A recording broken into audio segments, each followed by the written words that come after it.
కాంగ్రెస్ నేత మల్లు రవి మాట్లాడుతున్నారు, అలాగే చూద్దాం.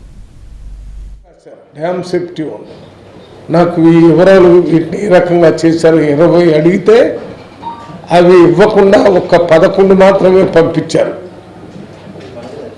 అంటే మీరు జరిగిన డ్యామేజ్ని కప్పిపుచ్చడానికి ఆనాటి ప్రభుత్వం, సెక్రటరీ ఇరిగేషన్ అందరూ ప్రయత్నం చేస్తున్నారని తెలుస్తుంది. Dam safety team, official team డ్యామ్కి డ్యామేజ్ జరిగిందని తెలిసి చూసిన తర్వాత రాష్ట్ర ప్రభుత్వాన్ని అఫీషియల్గా లెటర్ రాసి అడిగితే కావలసినటువంటి పేపర్లు ఇన్ఫర్మేషన్ ఇవ్వలేదు. అంటే మీరు ఈ డ్యామేజ్కి సంబంధించిన విషయాలని దాచిపెడుతున్నారు. ఇది బయటికి వచ్చిన డేట్ కంటే ముందే ఇంజనీర్లు రాష్ట్ర ప్రభుత్వం దృష్టికి ఇక్కడ డ్యామేజ్ జరుగుతుంది, వీటిని సరిచేసి కట్టాలనే విషయాన్ని ఎల్ఎన్టీ కాంట్రాక్టర్ ఆ డిపార్ట్మెంట్కి చెప్పినా కూడా దాన్ని ఎవరూ పట్టించుకోలేదనేది రిపోర్ట్లో ఉంది. ఇవన్నీ జరిగిన తర్వాత ఎన్నికలు జరిగాయి. ఎన్నికల్లో డిసెంబర్ 3న కౌంటింగ్ అయింది. కాంగ్రెస్ ప్రభుత్వం మెజారిటీ వచ్చింది. 7వ తారీఖున డిసెంబర్ 7వ తారీఖున ముఖ్యమంత్రిగా రేవంత్ రెడ్డి గారు ప్రమాణ స్వీకారం చేశారు.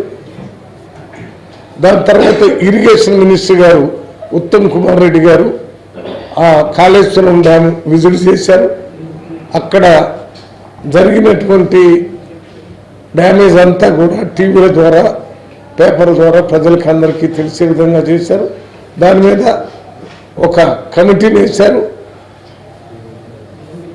ఆ కమిటీ రిపోర్ట్ కూడా ఇచ్చింది.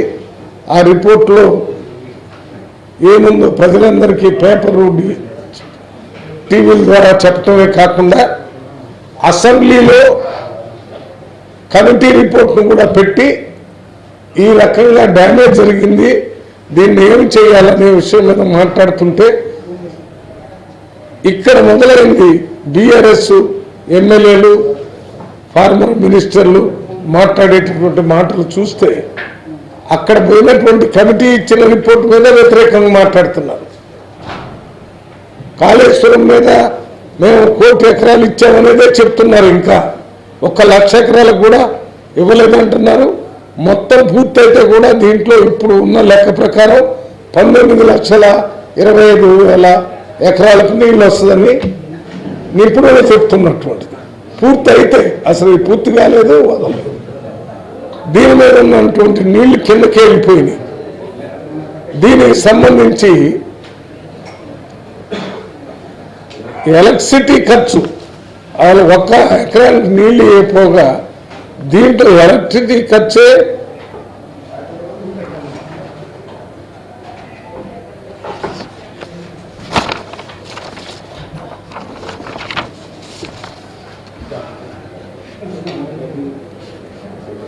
ఏటా విద్యుత్ బిల్లులో 10,500 కోట్లు వస్తున్నాయి. లిఫ్ట్ చేసి అక్కడ పోసారు కదా, అవన్నీ ఇప్పుడు వదిలిపెట్టారు కదా. ఇంతకుముందు చేసిన లిఫ్ట్కి వచ్చిన ఖర్చు అది. అవి అక్కడ ఉన్నందుకే వాటిని వదిలేసి మళ్ళీ కృష్ణానదిలో పోయినాయి.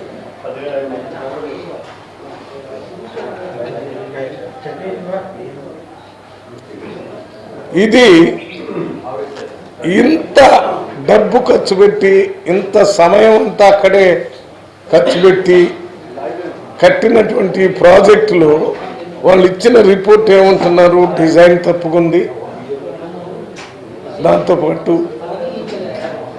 నాణ్యత లేని కట్టడం ఉందని, ఈ కట్టిన దాని మెయింటెనెన్స్ కూడా బాగలేదని, వీటన్నిటి మీద సేఫ్టీ కమిటీ రిపోర్ట్ పంపించింది. ఇవాళ దాని మీద జ్యుడిషియరీ ఎంక్వైరీ చేయించి ఈ కమిటీ ఇచ్చిన రిపోర్టే కాకుండా దీని తర్వాత విజిలెన్స్ అండ్ ఎన్ఫోర్స్మెంట్ కమిటీని కూడా కాంగ్రెస్ ప్రభుత్వం అక్కడ పంపిస్తే 3 రోజుల అంతా చూసి ఈ రకమైన డ్యామేజ్ జరిగిందని వాళ్ళు కూడా